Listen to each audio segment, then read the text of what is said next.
साबिर पाक सब्र और संतोष को अपनी पैदाइश के साथ ही लाए थे। पैदाइश के समय से ही साबिर पाक एक दिन माँ का दूध पीते थे तथा दूसरे दिन रोजा रखते थे। 1 साल की उम्र के बाद साबिर एक दिन दूध पीते तथा 2 दिन रोजा रखते थे। जब साबिर पाक की उम्र 3 साल हो गई तो साबिर पाक ने दूध पीना छोड़ दिया।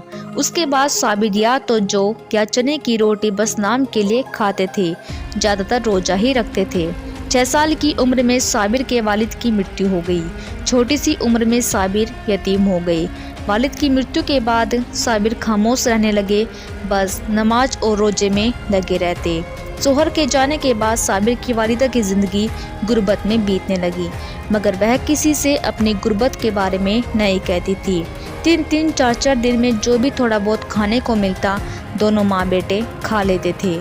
इस तरह साबिर और उनकी वालिदा की ज़िंदगी ज़्यादातर रोजे रखने में गुजरने लगी।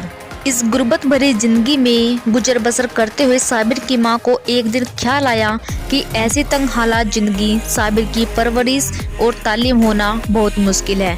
इसलिए उन्होंने साबिर को अपने भाई हज़रत बाबा फरीदुद्दीन गंजशक्र के पास पाकपट्टन भेजने का इरादा बना लिया। पाकपट्टन पाकिस्तान का एक शहर है जहां आज भी बाबा फरीद की मजार है। आखिर साबिर की वालिदा साबिर को लेकर पाकपट्टन पहुंच गई।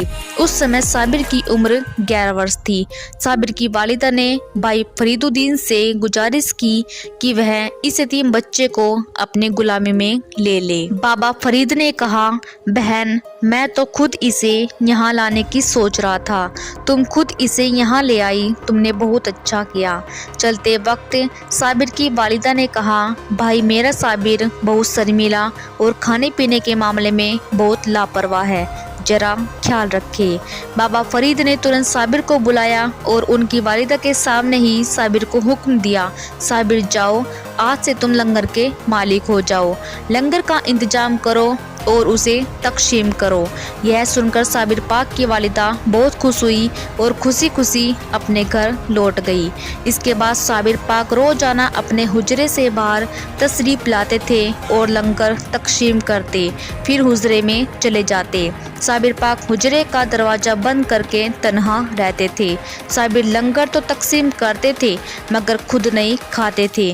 किसी ने कभी भी उन्हें लंगर के वक्त या बाद में खुद कुछ खाते पीते नहीं देखा। साबिर पाक ने तभी से इंसानी गिजा बिल्कुल छोड़ दी थी। उनकी ज़िंदगी अब रूहानी गिजा पर चल रही थी। इसी तरह साबिर ने खिदमत करते हुए 12 साल गुजार दिए।